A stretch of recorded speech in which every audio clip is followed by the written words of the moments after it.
नमस्कार साथियों, मैं गोविंद शर्मा आप सभी का एक बार फिर से आपके अपने YouTube चैनल एसवी गुरुकुलम पर हार्दिक स्वागत करता हूं।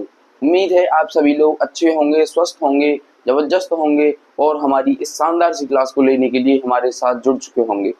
आज की क्लास में हम एक नया टॉपिक स्टार्ट कर रहे हैं जिसका नाम है आपका पॉलिनोमियल्स। ये आपका क्लास 10th का चैप्टर नंबर दूसरा है। इससे पहले हमने क्लास 10th के 5th चैप्टर, 4th चैप्टर और आपका 3rd चैप्टर क्लियर कर लिया है विद एक्सरसाइज के सॉल्यूशन के साथ।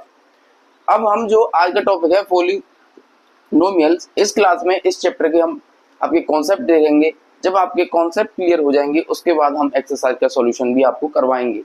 यदि आपने उन तीनों चैप्टर की कॉन्सेप्ट और एक्सरसाइज क्लास नहीं देखी है तो जाकर के आप हमारे चैनल पर देख सकते हो। कंप्लीट क्लास 10th मैथ्स के नाम से आपको प्लेलिस्ट हमारे चैनल पर मिल जाएगी। यदि आप चैनल पर नए हो तो चैनल को सब्सक्राइब कर लेना, बेल आइकन दबा लेना, जिससे कि आने वाली वीडियो का आपको समय से नोटिफिकेशन मिलता रहे। और यदि आपके ग्रुप में कोई ऐसा बच्चा हो जो ये चाहता हो कि हमको एक ही प्लेटफॉर्म ऐसा मिल जाए जहां पर आपको मैथ्स के कॉन्सेप्ट और एक्सरसाइज का सॉल्यूशन भी मिल जाए, तो उनके लिए हमारा ये चैनल बहुत लाभदायक होने वाला है। इसलिए आप उनको ज़्यादा से ज़्यादा इस वीडियो को शेयर कीजिएगा। तो चलिए स्टार्ट करते हैं हम आज का टॉपिक। टॉपिक का नाम है पॉलिनोमियल्स, या हिंदी वाले बच्चों के लिए कहें तो बहुपद। नाम से ही आपको पता चल रहा हो, यानी बहुपद यानी कि एक ऐसा व्यंजक यानी एक ऐसा एक्सप्रेशन जिसमें आपके बहुत सारे पद हों, उसको क्या कहते हैं बहुपद। इसकी एक शानदार सी आपको पहले हम परिभाषा बताएंगे, फिर बताएंगे कि आपके जो जीरोस होते हैं, सम ऑफ जीरोस कैसे निकालोगे, वो सारी चीजें हम आपको अच्छे से करवाएंगे। तो सबसे पहले देखते हैं पॉलिनोमियल की परिभाषा, या कहें तो डेफिनेशन। तो डेफिनेशन क्या होगी, कह सकते हैं यानी कि एक ऐसा व्यंजक, एक ऐसा व्यंजक जो चर अचर, चर व अचर संख्याओं को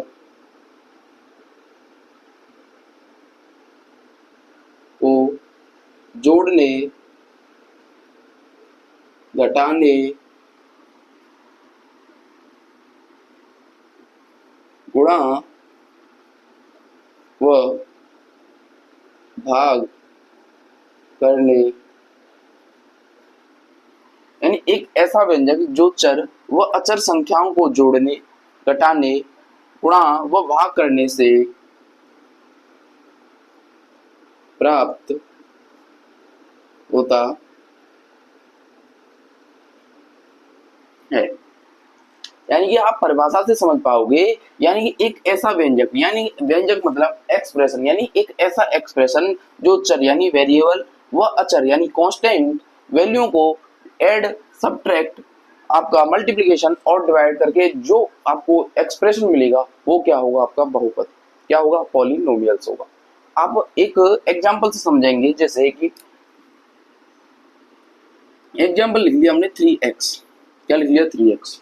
अब यहाँ पर देखोगे ये तो आपका है चर यानी कि वेरिएबल, वेरिएबल यानी कि चर, और ये क्या है आपकी कांस्टेंट वैल्यू। क्या है, कांस्टेंट वैल्यू यानी कि अचर। तो 3x यानी कि हमको अब यहाँ पर क्या मिल रहा है, वैल्यू जो वेरिएबल है और कांस्टेंट का है वो एक गुणा के पेयर में मिल रहा है। तो यानी कि जो गुणा से आपको एक एक्सप्रेशन मिल रहा है यानी 3x, यानी इसको लिख सकते हो fx is equal to 3x। तो ये आप कहलाओगे कि यानी x चर में आपका एक बहुपद है। लेकिन क्या होगा, ये एक पदी होगा, वो भी हम इसके जब टाइप पढ़ेंगे तो यानी एक पदी हो जाएगा। जैसे और एग्जाम्पल हो गया, यानी 3x प्लस का 2। तो यहाँ से आप देख पाओगे कि जो एक एक्सप्रेशन है जिसमें आपको प्लस भी देखने के लिए मिल रहा है, यानी 3x प्लस 1, और 3x के साथ इसमें गुणा भी एक्सप्रेशन देखने के लिए वो मिल रहा है, आपको करने के लिए संक्रिया मिल रही है। यानी कि अब हमने डेफिनेशन से समझ लिया है, यानी एक ऐसा व्यंजक जो चर और अचर वैल्यूओं के जोड़, घटाव, गुणा व भाग करने से आपको प्राप्त होती है, वो आपका क्या कहलाता है, बहुपद। अब देखेंगे कि हम बहुपद का एक स्टैंडर्ड फॉर्म क्या होता है, वहां से कुछ आपकी कंडीशन निकलती हैं जो आपके लिए बहुत ज्यादा लाभदायक हैं कि इसकी जो घात हैं वो क्या हो सकती हैं, कौन कौन से आपके बहुपद होंगे वो आज की क्लास में हम जानेंगे। तो चलिए इससे आगे देखते हैं कि बहुपद का जो स्टैंडर्ड फॉर्म होता है वो क्या होता है। तो अब देखेंगे स्टैंडर्ड फॉर्म। स्टैंडर्ड फॉर्म यानी कि व्यापक रूप। व्यापक रूप। तो व्यापक रूप क्या होता है एक बहुपद का, वो हम जानेंगे किस प्रकार लिख सकते हो। जैसे कि आप देखोगे कि ए एन एक्स की power N, A N minus one X की power N minus one plus एक एन माइनस टू एक्स की power N minus two plus A N minus three X की power N minus three plus dot dot dot dot dot dot. यहाँ पर आप लिख पाओगे एक वन, यानी यहाँ से आपको क्या देखने को मिल रहा है, यानी ए एन इंटू एक्स की power N plus A N minus one X की power N minus one plus A N minus two X की पावर एन माइनस टू। ये इसका एक क्या होता है, व्यापक रूप। क्या होता है, व्यापक रूप। इससे आपको अच्छे से समझ में नहीं आ रहा होगा, लेकिन जब मैं एग्जांपल बताऊंगा तब अच्छे से आपको समझ में आ जाएगा। तो यहाँ से सिर्फ एक चीज आपको ध्यान रखनी है, दो से तीन चीज, कि जो ए एन माइनस वन ये जो आपके हैं ये वैल्यू सारी क्या है आपकी कोफिशिएंट। क्या है, कोफिशिएंट। कोफिशिएंट यानी कह लीजिए गुणांक। यानी कि जो भी वैल्यू आपकी वेरिएबल के साथ लिखी होती है उसको क्या कहते हैं हम, कोफिशिएंट यानी कि गुणांक कहते हैं। जो आपका x है इसको कहते हैं वेरिएबल। क्या कहते हैं, वेरिएबल। जो कोफिशिएंट का मान होता है वो हमेशा क्या होगा, आपका रियल नंबर। क्या होगा, रियल नंबर। रियल नंबर यानी एक कोफिशिएंट का जो मान होता है वो क्या होता है, आपका रियल नंबर देखने के लिए मिलता है। और यहाँ पर आपको एक चीज और दिखाई दे रही होगी, वो सबसे ज्यादा इंपॉर्टेंट है। इंपॉर्टेंट लिख लीजिए यहाँ से, कि n का जो मान होता है वो आपका हमेशा पॉजिटिव इंटीजर होगा। क्या होगा, पॉजिटिव इंटीजर यानी कि धनात्मक पूर्णांक होगा। क्या होगा, धनात्मक पूर्णांक। यानी कि यहाँ से आपको इस एक्सप्रेशन की मदद से आपको तीन चीज याद रखनी है, कि जो x के साथ लिखा हुआ है वो क्या होगा, कोफिशिएंट। x क्या हो गया आपका यहाँ से वेरिएबल, और यहाँ पर एक चीज और दे रखी है आपको n। n क्या होता है आपका पॉजिटिव इंटीजर नंबर। ये आपको हमेशा ध्यान रखना है कि पॉजिटिव इंटीजर ही होगा, धनात्मक पूर्णांक होगा। यदि x का n का मान यदि 1/2 में आ जाता है, अंडर रूट में आ जाता है, या माइनस में आ जाएगा, तो वो आपका पॉलिनोमियल नहीं होगा, यानी कि वो बहुपद नहीं होगा। कुछ एग्जाम्पल से समझते हैं ताकि आपको अच्छे से समझ में आ जाए कि n पॉजिटिव इंटीजर कैसे होगा, कैसे आपके कोफिशिएंट ये होंगे। जब आप निकालोगे सम ऑफ जीरो तब वहां इनका काम बहुत ज्यादा होता है कि कोफिशिएंट क्या होता है, इसलिए आपको अच्छे से पढ़ के चलना है। तो कुछ एग्जाम्पल की मदद से हम इसको समझते हैं। तो एक एग्जाम्पल लेते हैं, जैसे हम 5x² प्लस 6x प्लस 3, ये आपको एक एक्सप्रेशन दे रखा है, यानी कि एक व्यंजक दे रखा है। तो हमको ये बताना है कि ये आपका बहुपद होगा या नहीं होगा। तो सबसे पहले आपको चेक करना है n। क्या चेक करना है, n। तो n की वैल्यू देखोगे, अधिकतम जो पावर है, यानी हमने क्या लिखा था, टर्म में देखा था x की पावर n, यानी जो अधिकतम पावर है n की वो क्या है आपको 2। और कहीं देख पा रहे हो कि यहाँ पर n की पावर और क्या है आपकी 1। दो वैल्यू है n की पावर में, एक तो है आपका 2 और एक है आपका 1। यानी n के जो मान आएंगे, यानी कि जो वेरिएबल की पावर है वही तो क्या है आपकी n, और पावर में कितना है अधिकतम, एक तो है आपका 2 और एक है आपका 1। यानी कि अब यहाँ से आपको एक चीज तो पता चल गई, जो n का मान है वो क्या है आपका पॉजिटिव इंटीजर। क्या है, पॉजिटिव इंटीजर। इसका मतलब है ये क्या होगा, आपका एक बहुपद होगा। क्या होगा, बहुपद होगा। क्या होगा, एक बहुपद होगा। यदि आप इसी प्रकार जब चेक करोगे, यानी x² 5x³ plus 2x² plus 3√x plus 1 = 0। जैसे कि आपको एक एक्सप्रेशन और दे रखा है, यानी एक आपको व्यंजक के रूप में दे रखा है, आपको ये बताना है कि ये बहुपद हुआ कि नहीं होगा। तो अब जब इसको चेक करोगे, यानी कि पहले क्या देखना है, वेरिएबल जितनी है उनकी पावर देखिए। तो यहाँ से जब n बराबर आएगा तो कितना आएगा, 3। यहाँ से देखोगे तो कितना आ गया, 2। और जब यहाँ से देखोगे यानी रूट एक्स को क्या लिख सकते हो आप, एक्स की पावर 1/2 क्या लिख सकते हो, इस रूट एक्स को आप लिख सकते हो एक्स की पावर 1/2। तो यहाँ से आपको वैल्यू आएगी 1/2। लेकिन मैंने आपको एक कंडीशन अभी बताई थी कि जो वेरिएबल का जो पावर होता है वो हमेशा क्या होना चाहिए, एक पॉजिटिव इंटीजर होना चाहिए। लेकिन यहाँ पर आप देख पा रहे हो 1/2 है, 1/2 तो आपका इंटीजर नहीं होता, तो इसका मतलब है ये आपका बहुपद नहीं होगा। क्या होगा, ये बहुपद नहीं होगा। तो ये आपको कंडीशन को याद रखनी है, जिससे आप अच्छे से पता कर पाओगे कि बहुपद है या बहुपद नहीं है। तो अब चलते हैं हम थोड़ा सा आगे इस चैप्टर में और जानेंगे बहुपद के टाइप्स कितने होते हैं, यानी कितने प्रकार के आपके बहुपद हो सकते हैं। बहुपद है तो अनंत गिनत पद तो होंगे, लेकिन टाइप्स भी आपके कुछ देखने के लिए यहाँ पर मिल जाते हैं। टाइप्स अब देखोगे आप, टाइप्स क्या देखोगे, टाइप। तो सबसे पहला टाइप देखोगे तो वो हो जाती है एक घातीय।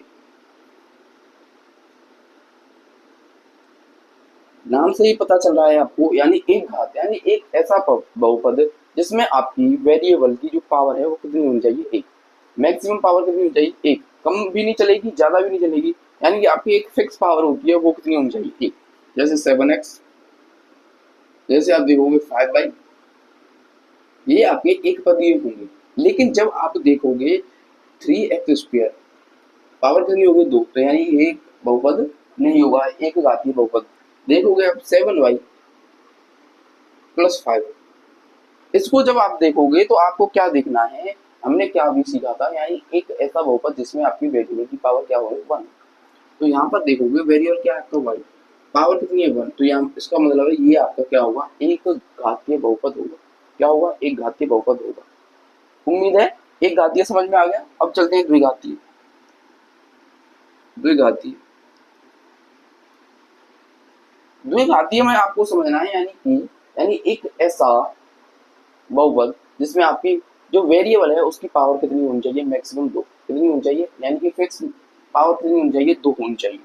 तो यानी कि आप देख पाओगे 3x² + 2, 5y² + k2, 3y + 1। अब बताना है आपको कौन सा आपका द्विघातीय बहुपद होगा।